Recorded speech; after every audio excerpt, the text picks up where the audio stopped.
Okay, so hello everyone, and just by way of introduction, my name is Barbara Eifler. I'm the Chief Executive of Making Music in the United Kingdom, which is the UK Association for Leisure Time Music, with about 4,000 music groups in membership, representing around 240,000 hobby musicians. But I am here today as a board member of Amateo, and Amateo is the European network to promote and advocate for active participation in arts and culture.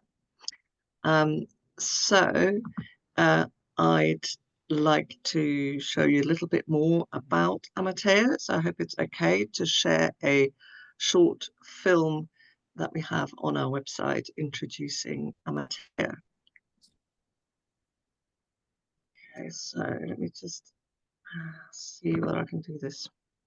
Okay. If also you would prefer it, Barbara, and you can also send me the link of the video if it's online, and I can also share it with. I think we're okay. Can you see that? Yes, we can. So now I just need to click on that, I think. A continent without community is just a lot of people. A society without culture is just a big workplace. A world without art is just a rotating rock in orbit. We think that we can do better. We are Amateo, the European Network for Active Participation in Cultural Activities.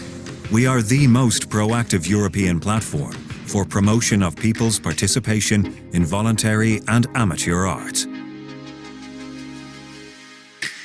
We know that more than a third of all Europeans participate in cultural activities of some sort, and most of us are not professionals. We have more than 50 national and regional associations on our network already, and the number is growing. We hope that in the future, our network can grow even further and reach even more people.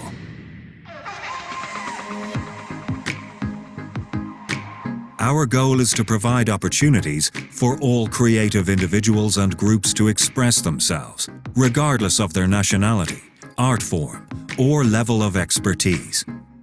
Through our programs, events, festivals, and other forms of cultural collaboration, we aim to enrich European lives and become a better society for all. Freedom of cultural expression is one of the core human rights, and our network helps to make it possible.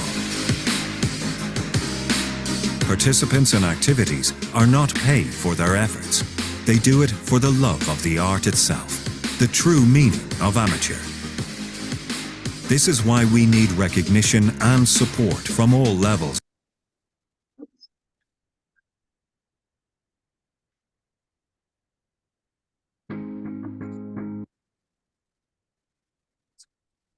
European lives and become a better society for all. Freedom of cultural expression is one of the core human rights, and our network helps to make it possible.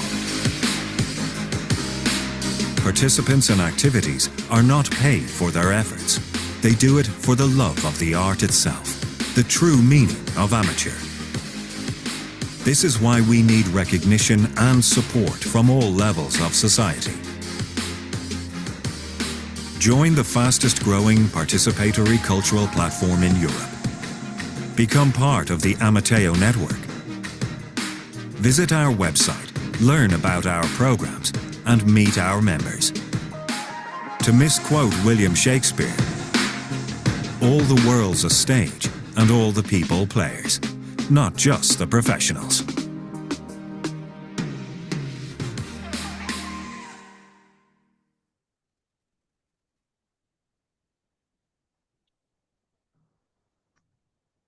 Okay, sorry about the blip in the middle then, when I pressed a wrong button. Okay, so that was just to give you a little bit more of an idea about Amateo. But today I'm here to speak to you about a specific piece of work that a group of Amateo members did at the conference in November in Prague, which was called the ARTSBEAT conference, organized by Czech Republic organization NIPOS. And Amateo had some funding to come together at that conference to write an advocacy document for advocating for amateur arts in Europe. And so this document, just to explain a little bit of the background, and I will start sharing my presentation now. 1 second.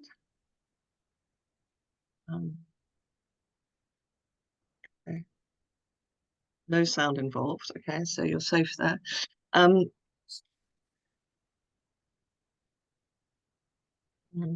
why can't I move that on there?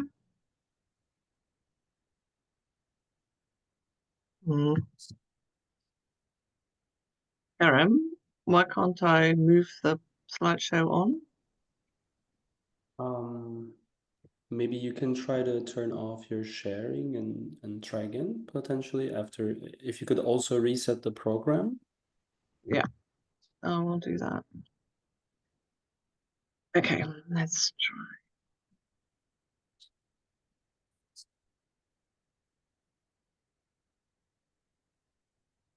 So let's now try slideshow. Start. So this is what the name of the document is the Prague Convention 2024, How to Advocate for Participatory Amateur Arts Activity. Here we go. So as I was just explaining, the background to this document is a group of us came together and over 3 days drafted a sort of skeleton of this document. We then took it to a workshop with other Amateo members as part of the ARTSBEAT conference. We then went away again and acted on the suggestions that meeting gave us and presented another draft to the entire conference on the last day. And after that, we spent another day incorporating those suggestions and changes. So this is not just written by 5 people or something. It is we have sought the opinions of lots of different people. They were from different European nations, so possibly amateur arts work differently in different countries, and we wanted to make sure that we heard that feedback before we finalized the document. So the purpose of this document is to provide a summary of the crucial role, benefits, and impacts of amateur arts activity in society. And different things will feel relevant to people in different countries, but that's fine. This was supposed to be a summary, and it's very dense. A lot of the actions in here actually can be unpacked into entire documents of their own. But we felt that producing something short that summarized everything would be a helpful starting point for other people. So therefore, people can use any information in this as a starting point and maybe elaborate for their own country context and use it, the ideas and the arguments to influence relevant stakeholders, which may be funders or partners or policymakers like politicians. And we have included a practical list of suggestions of things that people have tried in various countries in order to exert such influence, in case that is useful and inspiring to other people. So the guidelines, which are only 5 pages, including an appendix, the content is, firstly, we try and define this area of work because we became aware that maybe people use different vocabulary or have different contexts in different countries. Then we have summarized under different headings the ways in which amateur arts are important for society and for individuals. The third section is practical recommendations for action to pick and choose from. And then finally, the appendix is some relevant research and data that we've collected, but that can be extended ad infinitum, really, because there is now quite a lot of research that underpins our arguments. Jan Willem, I wonder if you can put the link to the actual document in the chat for me, please. I've done it already. Thank you. So definitions. So amateur artists, we have said, is someone engaged in creative and artistic activities across various disciplines. It could be music, theatre, visual arts, dance, photography, film, video, poetry, writing. And the defining characteristic is that this is active participation. Quite often people say participation, or they do in the United Kingdom, that our funders, think participation is more audience members, more people sitting in a darkened room listening to someone else playing music. Whereas I think active participation is me playing in the band, not just listening to it. So it's about active participation, not passive consumption. And amateur art can be, you playing the piano at home, or doing photography for yourself. But what we're focusing on here, which is what needs support from policymakers, is when amateur artists get together in a group, when there's an activity that impacts on the community and needs the support, the infrastructure from that community. More than learning the guitar off YouTube in your bedroom. But there's two types of amateur arts activity that we identified. So there's the sort of continuous activity you will probably all be familiar with, which is established groups, whether they're folk dancers or amateur theatre or brass band musicians or choirs that meet every week or very regularly and throughout the year. So that's the sort of continuous activity. And then there's also project activity that has a beginning and a middle and an end, but still involves amateur artists. So time-limited projects have totally a place in this landscape, because they often encourage people to get started on an artistic activity. They can offer development opportunities, they can set a goal. So for instance, if there's competitions or things like that people want to aim for. So the other thing is, we looked a little bit at the different funding models that there might be on amateur arts activity. There's sort of permanent funding models, and I'm just we're referring in the document, for instance, to Friesland in the Netherlands, where all amateur arts activities get an annual contribution. There's also in a number of countries, and this certainly applies to Italy and its ubiquitous wind bands, that local authorities or towns provide a certain amount of funding or space for bands. In the United Kingdom, on the other hand, this is not generally the case, and most music groups for certain, but also amateur theatre groups would ask for a contribution from their participants. And then other groups also earn money by playing or singing or performing for other people, or maybe holding an exhibition and charging for tickets, selling art or recordings, etc. In quite a number of countries, the state pays for a development agency. So for instance, in Croatia, or indeed in the Czech Republic where we were. And that development agency supports the sector and runs projects, festivals, etc.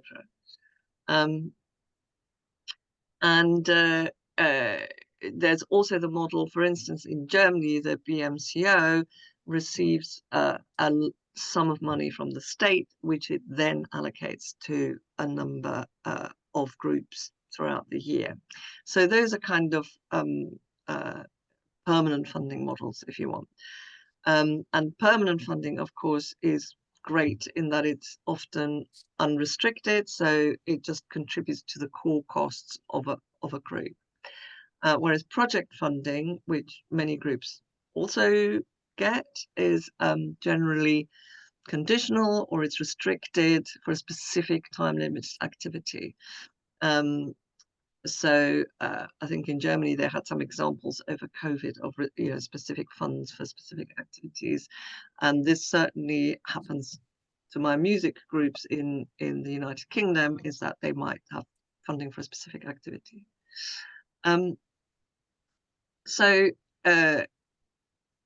further on the sort of definitions, we wanted to draw the parallel with amateur sports, because amateur arts are just as important for individuals and society as amateur sports, but it's much better understood in all countries that we spoke to that amateur sport is important, rather than the understanding that amateur arts is equally important and needs also support with money and resources. And then there's a whole host of reasons why people take up amateur arts. Quite often for young people, it's the parents who are role models or decide something. I'm deciding that my child is going to learn the piano or take up another instrument, or if maybe I do amateur theatre, then I bring my children along to do it as well, or folk dancing, or etc. Or it is something that the young person encounters in their educational setting, in school, in college. But for adults, there are a whole host of reasons, and to encourage more people to engage with amateur arts, it is possible to tap into any of those different reasons. They might be just for fun, they might be for social connection, they might be personal development, they might be other reasons. So I am raising money for charity. That's a big thing again in the United Kingdom. They want to do something for their community. They understand that it will have personal health and well-being impacts, or it's about connecting with and preserving their traditions and identity in the place that they live. So I thought it was important to kind of unpack a little bit what it says in that document about that. But so the second section is about, trying to summarize in what way amateur arts are important for individuals and for society. So the first heading that we've put here is it's about transmission of intangible cultural heritage and or reconnecting to your heritage. So intangible cultural heritage is that heritage that isn't linked to a building or a physical asset like a work of art. So it's about, well, for instance, traditional songs or dance, or anything that might be indigenous to your area. And cultural heritage, intangible cultural heritage, only exists if people practice it. That is the definition. So you can't, something that was practiced 3 centuries ago, but nobody's done it since then, is not no longer living intangible cultural heritage. Whereas if you have an active folk dancing group and teach the next generation, then that is contributing to that. And many people like doing that to keep alive the traditions of their place. There is also a place here for many countries in Europe have a number of people that have joined them from the outside of their country, immigrants for whatever reason, economic, political, refugees, etc. And they're quite often totally divorced from their own cultural heritage, and this is a way both also for them to reconnect and perhaps to communicate to their new communities that they're living in what their cultural heritage is. It makes for a richer world, I think. So in the UK, I'm very happy that we have a very large sort of Afro-Caribbean population, and therefore the music traditions from that are really amazing and have really enriched the UK musical landscape. So for young people, there are many, many benefits to taking part in creative activities. Literally, neurologically, there is research to prove that, the development of their brains will be accelerated and improved through making music. I was interested in reading some research that says neuroscientists can do a brain scan on you at whatever age, and they can tell whether you have played or sung music for at least 3 years in your life. So your brain will be better connected, it will be faster. So in other words, music or any other art form for young people really helps, underpins all their other learning and academic achievements. And it also obviously offers a space where they can meet other people and develop the soft skills that they need, like teamwork, etc. But the important thing, and one that we feel is missing in the United Kingdom, is that there is a strong focus on developing the best artists of the next generation. So it's a sort of channeling people to be the most talented, etc. So we think that actually artistic activity for young people is for everyone, whether they're going to end up being a professional or not. This can enrich their life, improve their learning, and help them lead a more resilient and happy life. And obviously, many of these things also apply to adults. There's proven health and well-being benefits, there are social connections, there's the impulse to maintain and develop creativity, and the building of soft skills and resilience. So, but really, the other thing that amateur arts are really important is actually for society. They offer opportunities to bring together people from different backgrounds. They generate pride in place, whether that's traditional activities or more recent activities.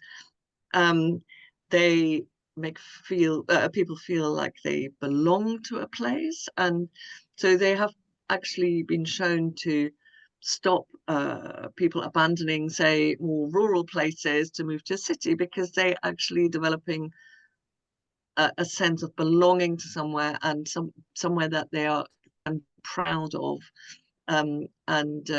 gives them a sense of wanting to be there. Creativity at any level also supports solution finding skills, creative thinking.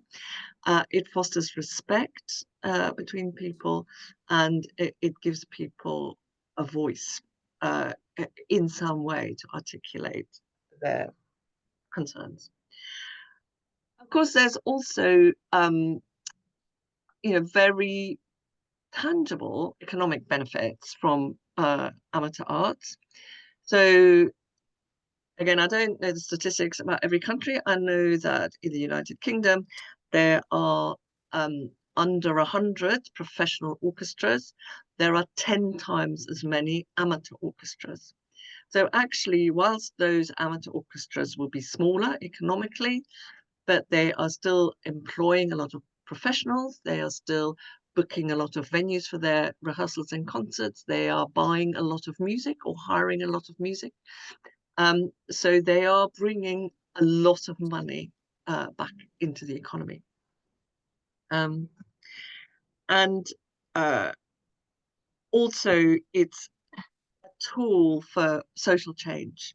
So, you know, arts groups, arts activity is a safe space for dialogue. If you do something along someone who may be different from you, you will get into dialogue without having to directly address something. So that's kind of what we mean by that.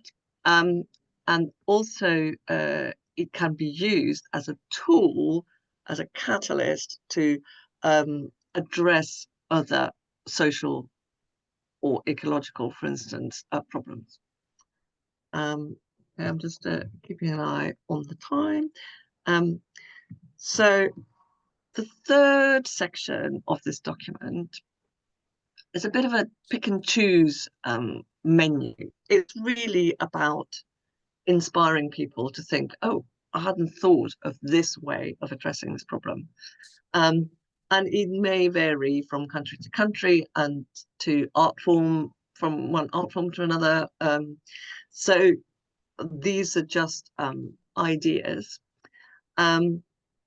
So, for instance, talking about the intangible cultural heritage of a country is something that policymakers quite often respond to well, and which can help you make the case for infrastructure, for instance.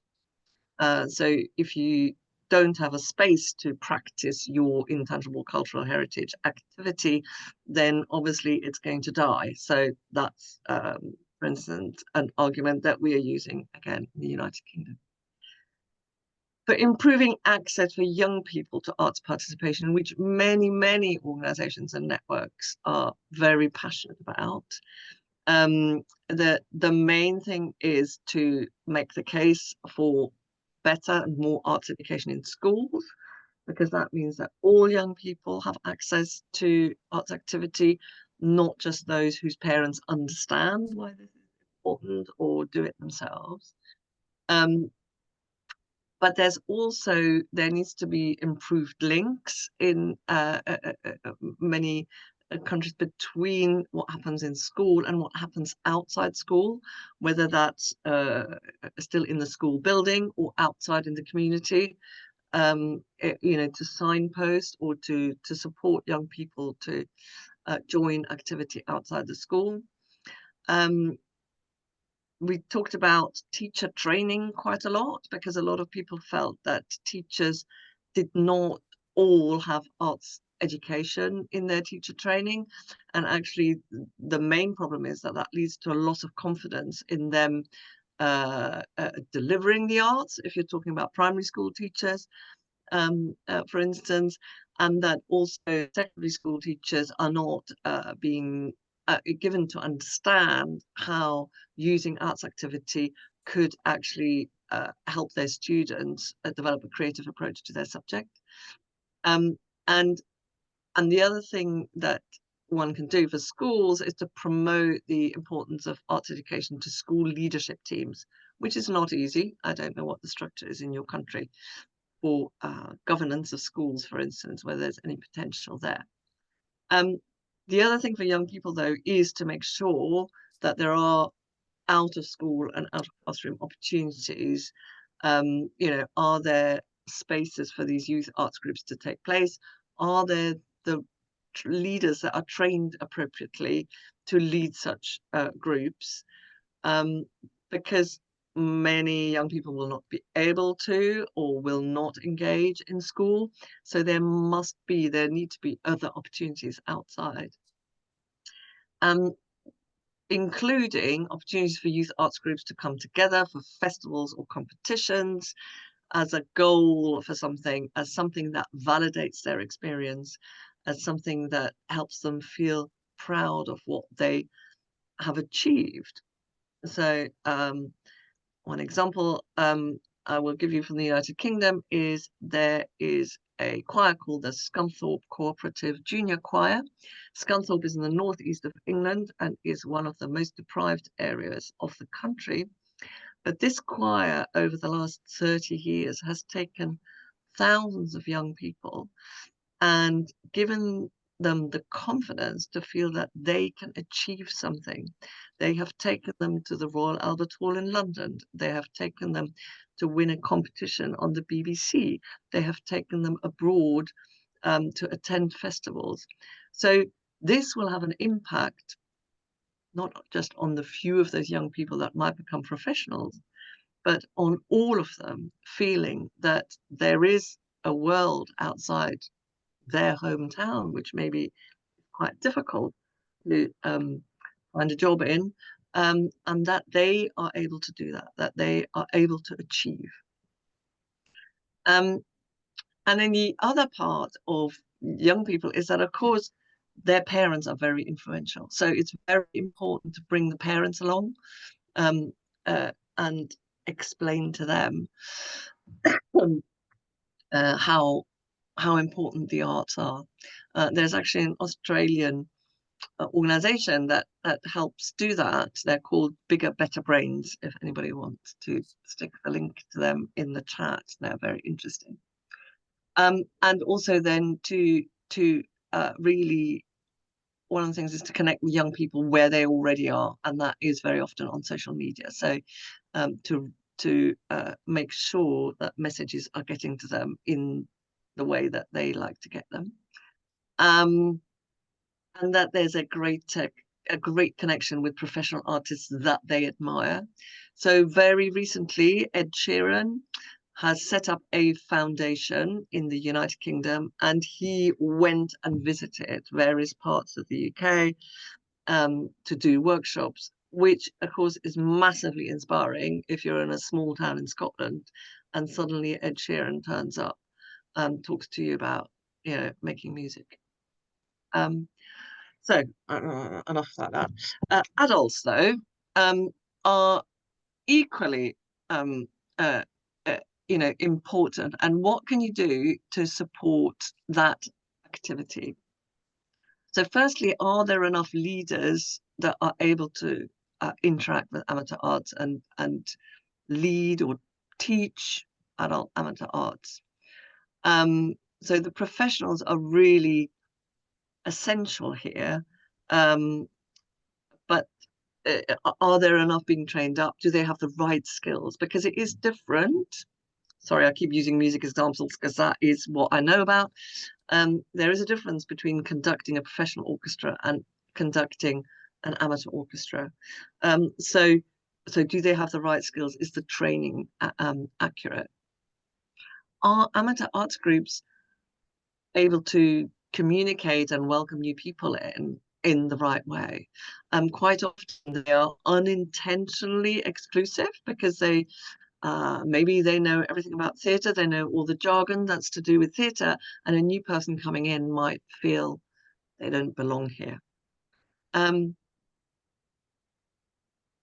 The other way to get adults involved is to give them an ulterior motive. So the main reason given by adults for not engaging in amateur arts is that they have no time.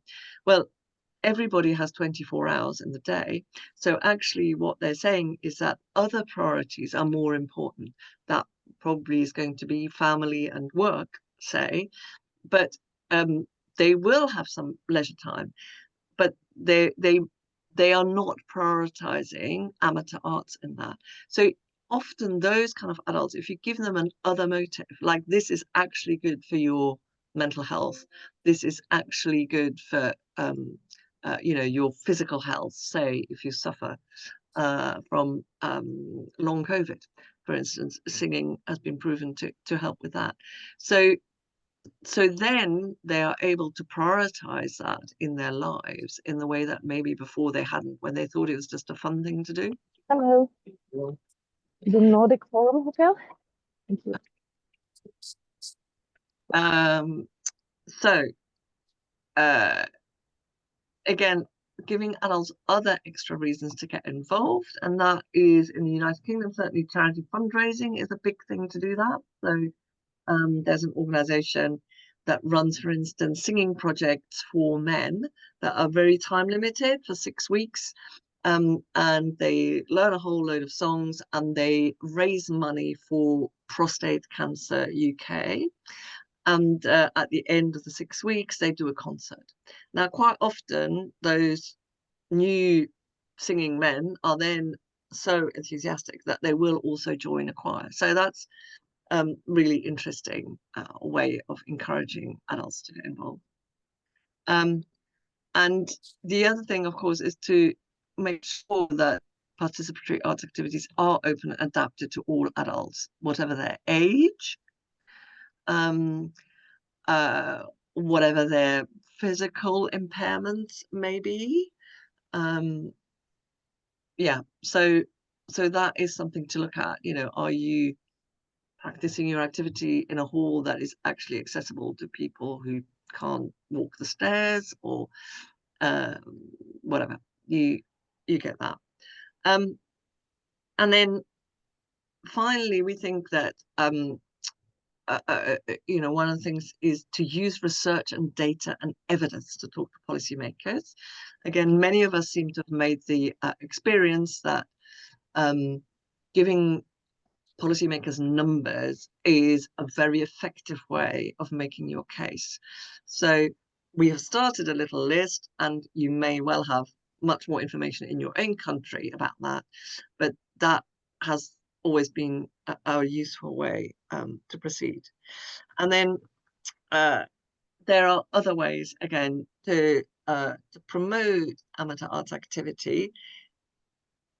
It's a communication tool to make policy, and actually my colleague Jan Willem van Kruisen uses that a lot in his projects. But the other thing is to ally with non-art stakeholders and work together with them. So we're doing quite a lot of work with health on, you know, bringing together health and amateur arts. And obviously to do more activity between professionals and amateurs. And finally, to make the case for amateur arts umbrella networks like us, like NIPOS, like others across Europe, because whilst the groups themselves may not need much funding, but what they need is a structure and infrastructure support from organizations who are larger than themselves. Right, and then the final piece of the document is the appendix with some of the research, and you will see an email address on your screen. If you want to add bits of research to this, please email that email address and we will update the document. And now, yeah, how do I come out of the share? Stop share. Okay, right. Okay. Right.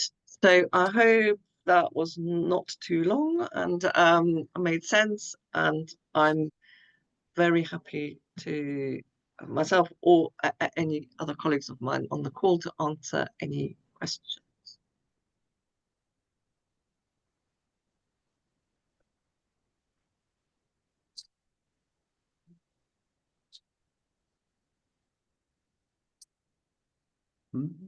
Well, I'm quite interested in the situation in other countries considering participatory amateur arts, and I noticed that we have some flavors of Austria, Germany, and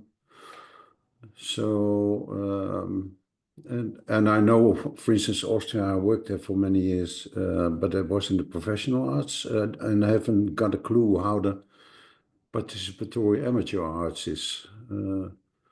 So maybe Michaela can Yes. tell us something. Hello. Okay. Hi. Yes, it was. Hi. It was very interesting for me, but I'm sitting in the train and I hope it will work, the connection. I'm Perfect. going towards Vienna. Yes. I have an art association, so-called Summer Academy in a very rural area. It's in between, it's a valley, it's the Naturpark Perlauer Tal, it's the eastern part of Styria. And we are quite away from the urban areas. And every year we are running around 36, 40 workshops in all kinds of arts, also like poetry, doing sculptures, painting. We are painting a lot. We are singing. We are yodeling, reloaded, also in a very modern way. And our workshops last 3 or 4 days, and we have around 200 participants mostly from Austria.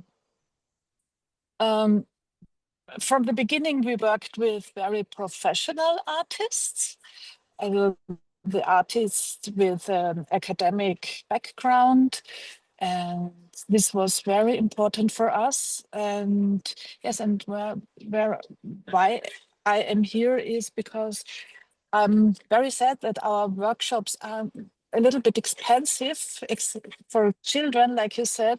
They're very talented, but they cannot afford it. We try to get them free places, but of course we have to pay the artists, and so I think we would need a European project together with others to share our know-how and knowledge. We get funding from the government. This we get because we have some art activities around our workshops. The most, for me, the most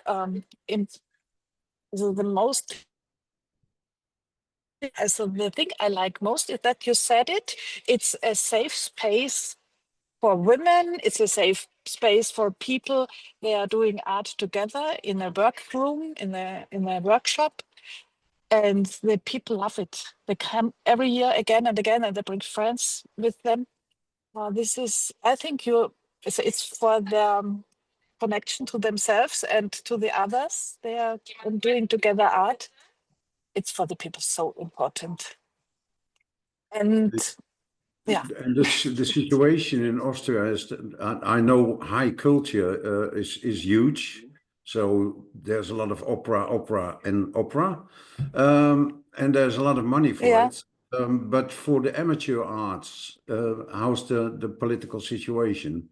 It doesn't exist. Of course, I have to fight a lot to tell the art council that, also exactly your points. So these are the good.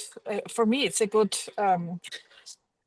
paper to share with our responsible persons for fundings, to tell them that is important for their mental health. It's important for and we are building an audience also, an audience for different high culture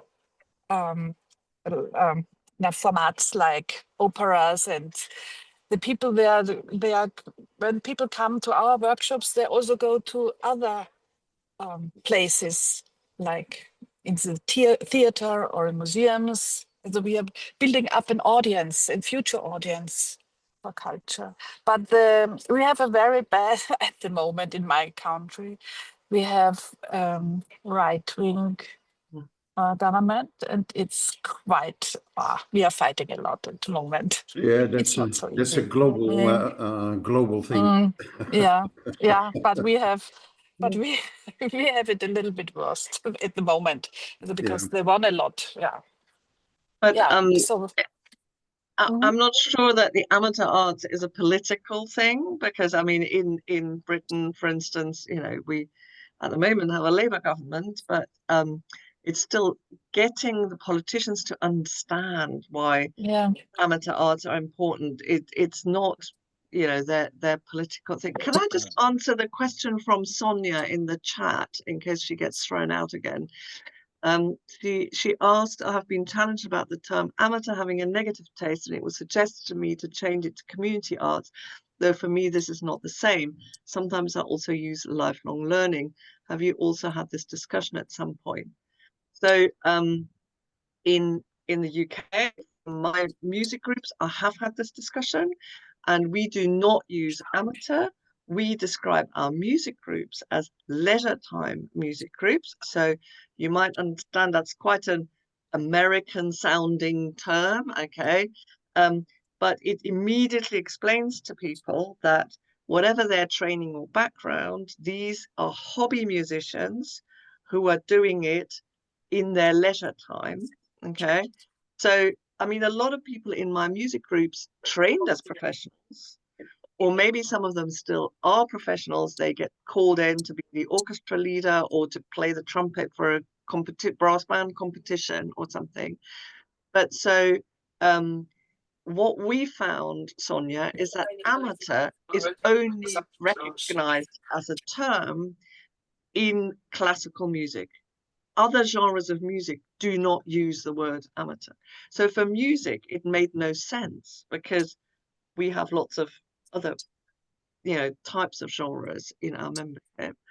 And non-professionals seemed negative. You don't want to define an entire sector, which is 10 times the size of the professional, by a non-term. And then community arts, interestingly, my band had a discussion with its younger under 18 members about changing its name to the community, the Crystal Palace Community Band. And the young people said, that sounds like we're bad. So we don't use that because they think, you know, community means it's for people who play badly in, you know, so, and we're not bad. And so they didn't want that. So that's just interesting, right? But I agree with Sonia that community arts for me is something different. It's more probably the limited projects and the sort of instigated by a professional. Don't know if that helps, Sonia, but we can always have a separate discussion about this. But Giorgio, you had a question. Yes, I don't actually have a question about the Prague Convention because I was one of the authors, so I don't have questions. I was about to answer Sonia's question about amateurs and so on. You did a good job, but in the making of this conversation, I mean, amateur arts, participatory arts, community arts, leisure time arts, and voluntary arts are used interchangeably, and they all have history. So I'm available to discuss this history and clarify something more in another occasion, in another meeting, but also Sonia mentioned the lifelong learning. Actually, it's lifelong learning is in contrast with education that is a top-down or hierarchical or structured approach. Lifelong learning is also not just in formal settings, but also in non-formal and informal settings. And that is because it's very important for participation in the arts because we can learn a lot in actively participating in the arts. So I was just about to say, if you want to discover more, be more precise about all those labels, I'm available. Not now because time's speaking, and so yes, okay, 7 minutes. No, I don't even try. So thank you very much. Thank you, Giorgio. So I would just like to say that Giorgio and I approach these things from a different point of view. Giorgio is an academic, and so he's much better on the definitions. And I'm a practical, what will get me an audience with the minister type, you know, so possibly they're not mutually exclusive, but we have slightly different standpoints on these things. All right. It's not an academic thing. I'm not creating definitions. I'm just saying they have a history, and so we shouldn't use them as a synonyms, because they are not. Because everyone has a different experience and we call different things with the same name or same things with different names. So maybe we should clarify what we mean. That was just that it's not an academic, it's also a practical thing. Yeah, and so that's why, I mean, what we kind of did under the definitions, but Sonia, we have stuck in this document with the word amateur because it was the word that was most understood across all the countries that we spoke to, even if it does have different connotations in each. You know, as I say, I use a different term in the United Kingdom, and if you use a different one in Germany, Sonia, or you know, someone else, then they can do that. But hopefully the document is understandable as to what kind of arts and artists it refers to. Can I just quickly react? Because I just have a second in the hotel. Thank you very much. I think for me, the difficulty comes when I'm trying to do advocacy work at European level. Because in each country, I don't have a problem. In Germany, I know that the word amateur is quite recognized still. And there's even, you know, a lot of government funding for amateur. But at European Union level, I feel that we are losing the support for amateurs. Amateur organizations and networks are not being funded. They are often not invited. And then speaking to some organizations that represent professionals, then I realized that the professionals tell me, yeah, but it's no wonder because you have no quality. And of course, in the music, the quality is sometimes better in the so-called amateur world than in the so-called professional world. But the perception from other sectors is different than our self-perception. And that makes advocacy work. So I don't want to finish the discussion today. I wanted to start it. I will also join your webinar. But I think it's maybe a discussion we should lead in the sense of what terms do we want to use at European Union advocacy level to fight for the amateur sector. I think that's and to make others understand what we mean. Yeah. Yeah, no, I mean, I think that's a really interesting point, but I would question whether the reason we don't get invited is because of the word amateur, because in the UK, I've shifted that conversation and I'm still struggling. You know, I was on radio yesterday, you know, and, you know, they were sort of accusing the Arts Council of England to dumb down because they don't fund, you know, top opera singers, and they fund, you know, community activity instead. And what the fundamental problem seems to me is that the professionals don't see us as part of their ecology.